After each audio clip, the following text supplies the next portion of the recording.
L'hôtel, Aurora Royal, trônait fièrement au cœur de Paris, un joyau de marbre et de dorure où les plus fortunés venaient poser leurs valises.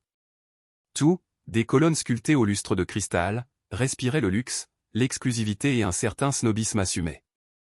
Dans ce temple du prestige, il fallait briller ou disparaître.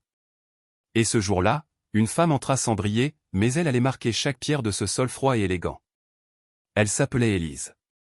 Une femme simple. Robe bleu nuit un peu froissée, sac de voyage usé à l'épaule, et des chaussures sans marque. À première vue, elle ressemblait plus à une institutrice provinciale perdue qu'à une cliente de prestige. Pourtant, dans ses yeux brillait une sérénité désarmante. Elle s'approcha calmement de la réception et tendit un papier. « Bonjour, j'ai une réservation pour la chambre 517. » Le réceptionniste, vêtu impeccablement et engoncé dans un costume trop serré, jeta un regard sur le document, puis sur la femme, et resta figé. Avant même qu'il puisse répondre, une voix féminine, coupante comme une lame, fendit l'air, « Elle n'a rien à faire ici. » La voix appartenait à Clara Delcourt, la PDG emblématique du groupe hôtelier propriétaire de L, Aurora Royal. Blonde, élancée, costume crème parfaitement taillé, et regard glacial. Clara n'était pas seulement la patronne, elle était l'hôtel. Elle incarnait son image, froide, parfaite, inaccessible. Elle s'avança, les talons claquant sur le sol comme un jugement. « Vous croyez sérieusement qu'on va vous laisser entrer ici? Ce lieu n'est pas une auberge. Sortez. » Élise resta muette, troublée, mais ne recula pas.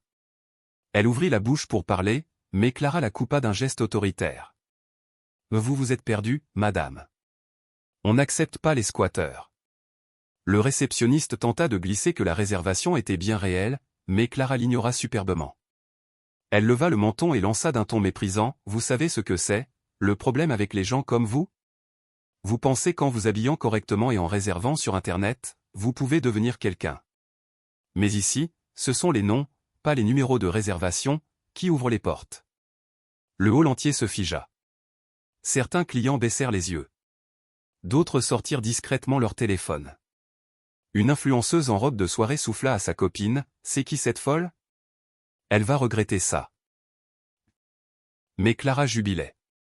Elle avait l'auditoire, le décor, la scène. Et elle enfonça le clou. « Vous êtes ridicule, madame. Ridicule de penser que vous pouvez appartenir à ce monde. Sortez. Ou je fais appeler la sécurité. » Élise, toujours silencieuse, dévisagea Clara. Son regard ne contenait ni colère ni peur. Juste une profonde tristesse. Comme si elle avait déjà vu cette scène auparavant, dans une autre vie. Mais alors qu'elle s'apprêtait à tourner les talons, quelque chose se produisit. Quelque chose que personne et surtout pas Clara n'aurait pu prévoir. Les portes automatiques du hall s'ouvrirent avec un souffle de vent, et un homme entra. Grand, élégant, costard 3 pièces noires parfaitement taillées, lunettes de soleil sur le nez. Il avança d'un pas assuré. Les clients murmurèrent, « C'est lui, je crois que c'est Gabriel Morel. » Le nom provoqua une onde de choc. Gabriel Morel. Le magnate discret. Le stratège financier dont la fortune dépassait les milliards. Il n'apparaissait presque jamais en public. Il détestait les projecteurs. Mais là, il était bien là. Et il allait tout changer. D'un geste, il ôta ses lunettes et fixa la scène. Son regard trouva Élise. Et il sourit. Un vrai sourire. Un sourire d'amour. Puis, il marcha droit vers elle, sans prêter attention à Clara. Il ouvrit les bras et dit, avec une voix chaude, « Ma chérie, tu es arrivée. » Le silence devint assourdissant. Clara cligna des yeux. « Chérie ? Attendez, vous la connaissez ?» demanda-t-elle, soudain très pâle. Gabriel se tourna vers elle. « Bien sûr. C'est ma femme. » Le hall devint un théâtre suspendu. Personne ne bougeait. Clara recula d'un pas, « Je ne savais pas. On ne m'a pas informé ?»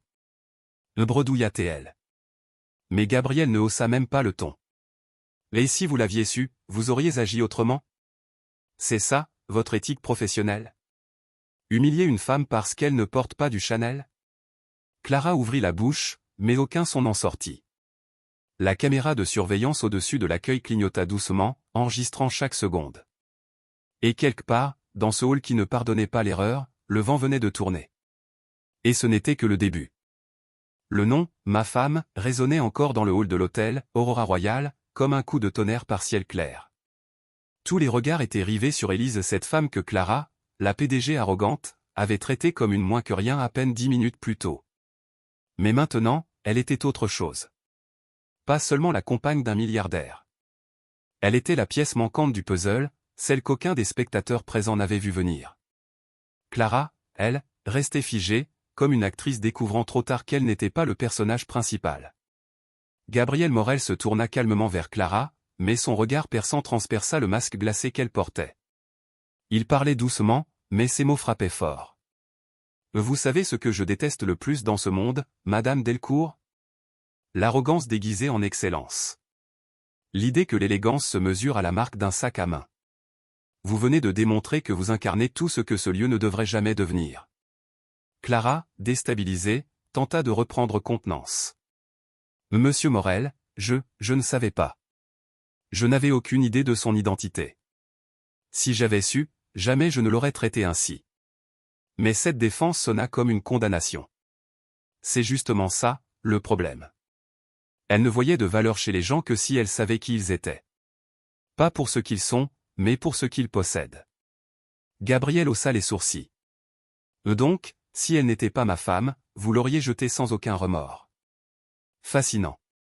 Puis, se tournant vers le réceptionniste, il dit doucement, « Merci pour votre calme. Vous avez fait votre travail avec respect. J'en prendrai note. » Le jeune homme rougit légèrement, hochant la tête. Il comprenait que ce moment allait redéfinir sa carrière. Clara, elle, commença à vaciller. Pour la première fois depuis longtemps, elle n'avait plus le contrôle. « Je peux réparer ça. Je vais organiser un événement en son honneur. Je peux corriger mon erreur. » Vraiment. Gabriel secoua lentement la tête. On ne corrige pas une erreur pareille avec du champagne et des discours. On la corrige avec de l'humilité. Mais surtout, on en tire des conséquences.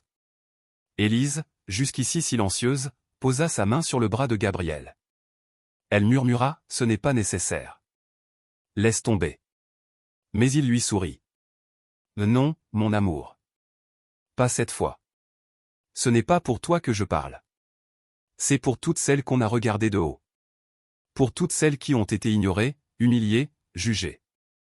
C'est pour la prochaine Élise qu'on essaiera d'écraser. » Il sortit alors son téléphone, composa rapidement un numéro. « Mettez en œuvre ce que nous avons préparé. » « Oui. Dès maintenant. » Confirmé par écrit. Il raccrocha et glissa son portable dans sa poche. Clara fronça les sourcils. « Qu'est-ce que vous avez préparé ?» Gabriel répondit sans détour. « Votre remplacement. Je vous ai confié ce poste parce que vous aviez de l'ambition.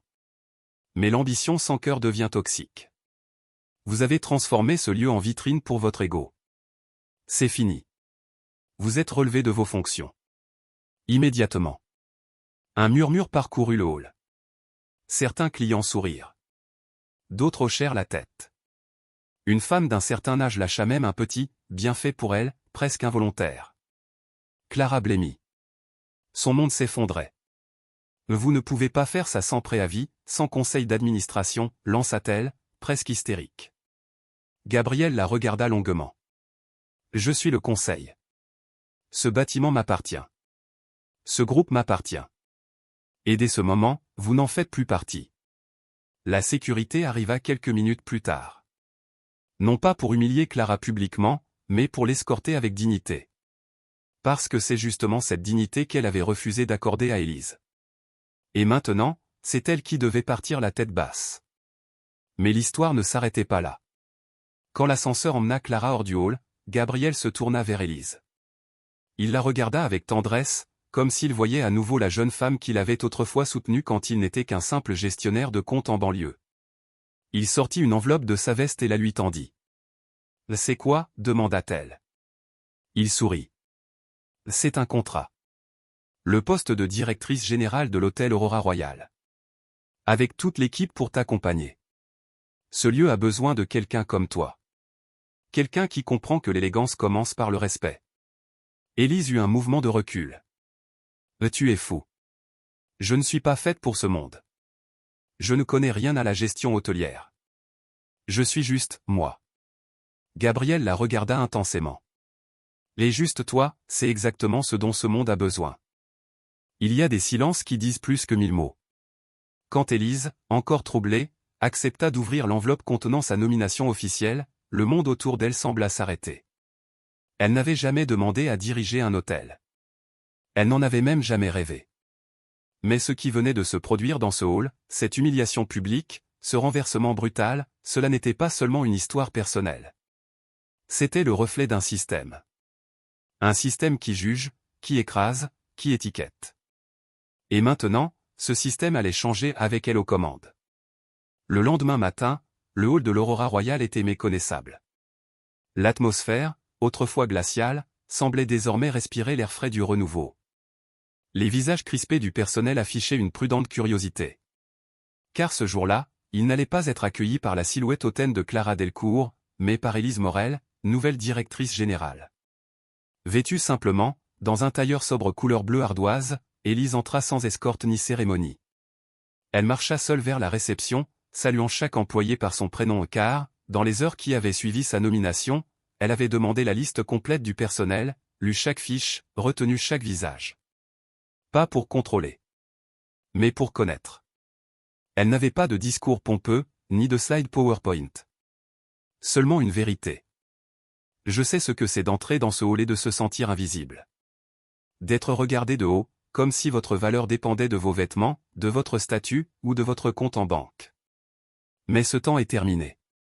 Désormais, l'Aurora Royale ne sera pas seulement un hôtel 5 étoiles. Il sera un lieu où chaque personne qui franchit ses portes, qu'elle soit cliente, femme de chambre, ou livreur, sera traitée avec dignité. C'est clair? Un silence. Puis, lentement, des applaudissements. Vrais, sincères. Certains membres du personnel avaient les larmes aux yeux. Ils savaient que quelque chose avait changé. Que ce n'était pas une directrice de plus, mais une révolution silencieuse. Pendant ce temps, Clara Delcourt, l'ancienne reine des lieux, découvrait un monde sans ses privilèges. Son téléphone ne sonnait plus. Les invitations s'étaient évaporées. Et lorsque les médias commencèrent à relayer la vidéo de son humiliation et extraite des caméras de surveillance et fuitée sur les réseaux, la tempête s'abattit. La vidéo devint virale. Le titre, elle a humilié une femme sans savoir quelle était la patronne, regardez la suite. Des millions de vues. Des hashtags à son nom. Une vague de soutien pour Élise, érigée en symbole de justice sociale. Mais Élise ne voulait pas de vengeance. Elle refusa les interviews. Elle déclina les couvertures de magazines. Son seul objectif était de transformer le lieu de l'intérieur. Et elle le fit. En quelques mois, l'Aurora Royale devint l'adresse la plus prisée de Paris, non pas pour son luxe, mais pour son âme. Des œuvres d'art locales remplacèrent les toiles hors de prix. Des repas furent offerts à des familles dans le besoin. Les chambres vacantes furent utilisées pour héberger des femmes en détresse, discrètement, sans publicité. Le personnel fut augmenté, formé, respecté. Chaque client recevait une lettre manuscrite, signée de la main d'Élise. Parce que, selon elle, les détails ne sont pas les accessoires du luxe, ils en sont l'essence. Un jour, Gabrielle entra dans son bureau et lui montra un rapport, les bénéfices avaient doublé. Les réservations affluaient. Des investisseurs du monde entier voulaient comprendre comment un simple changement de direction avait tout bouleversé. Élise sourit. Ce n'est pas moi. C'est ce que vous m'avez donné. La chance d'être moi-même, sans avoir à jouer un rôle. Et ça, Gabrielle, c'est ce qui change tout. Il s'approcha, l'embrassa sur le front. Tu es bien plus qu'une directrice. Tu es une révolution. Le soir même, dans une suite du dernier étage, Élise écrivit dans son journal. J'ai été jugée. J'ai été rejetée. Puis on m'a tendu la main. Je ne veux pas seulement changer un hôtel. Je veux que chaque femme qui se sent invisible sache qu'elle mérite d'être vue. Qu'elle mérite d'entrer. Et qu'un jour, ce monde saura reconnaître sa vraie valeur.